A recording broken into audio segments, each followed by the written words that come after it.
கோவை மாவட்டத்தில் பசுமைச் சூழலுக்கு ஏற்பட்டுள்ள ஆபத்திலிருந்து தற்காத்துக் கொள்ளும் நடவடிக்கைகளை முன்னெடுக்குமாறு பொதுமக்கள் கோருகின்றனர். என்ன நடந்தது, என்ன செய்ய வேண்டும் என மக்கள் எதிர்பார்க்கிறார்கள். பார்க்கலாம்.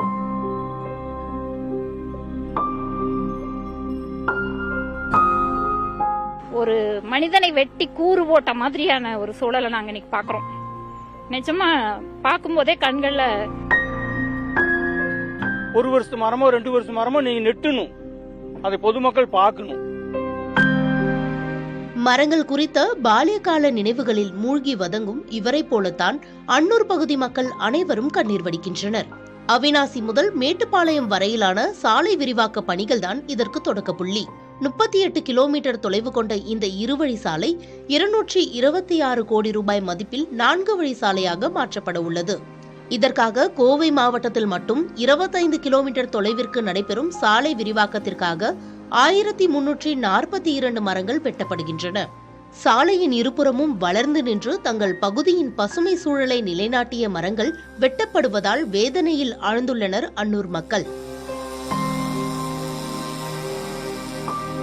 ஒரு மனிதனை வெட்டி கூறு போட்ட மாதிரியான ஒரு சூழலை நாங்க இன்னைக்கு பாக்குறோம்.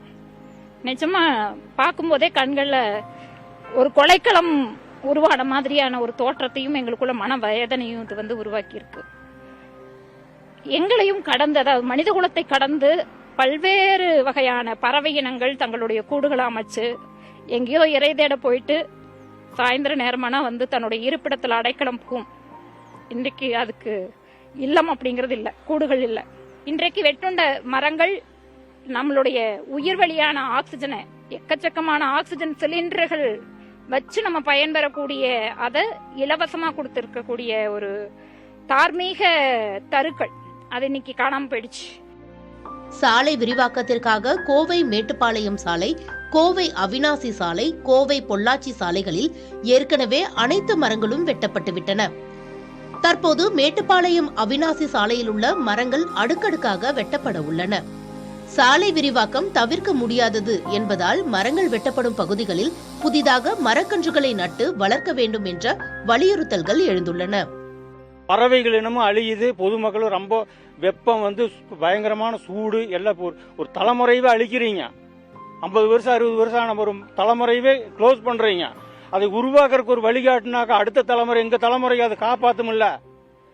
எங்க சொத்து இது பாட்டம் போட்டு நல்லா உருவாக்கி கொடுக்கல, நம்மளுக்கு பேரனுக்கு நம்ம விட்டுட்டு போகணும் இல்ல. அழிக்கிறீங்க, அழிக்கிறதுக்கு ஒரு வழி சொல்லுங்க, நாங்க காப்பாத்திக்கிறோம். மரம் வெட்டப்படுவது குறித்த பிரச்சனை குறித்து மாநில நெடுஞ்சாலைத்துறை அதிகாரிகளிடம் கேட்டபோது வெட்டப்படும் மரங்களுக்கு ஈடாக 5000 மரங்களை நடும் பணிகளை தொடங்கியுள்ளதாக கூறினர். மரங்கள் வெட்டப்படுவது தவிர்க்க முடியாததாக இருந்தாலும் அதே இடங்களில் மரங்களை நட வேண்டும் என்ற பொதுமக்களின் நியாயமான கோரிக்கையும் வருங்கால சமமான உயிர் சூழலை பேணி காக்கும் பொருட்டு நெடுஞ்சாலைத்துறை கருத்தில் கொள்ள வேண்டியது அவசியமாகிறது. புதிய தலைமுறைக்காக ஒளிப்பதிவாளர் தீபனுடன் ஐஸ்வர்யா, கோவையிலிருந்து.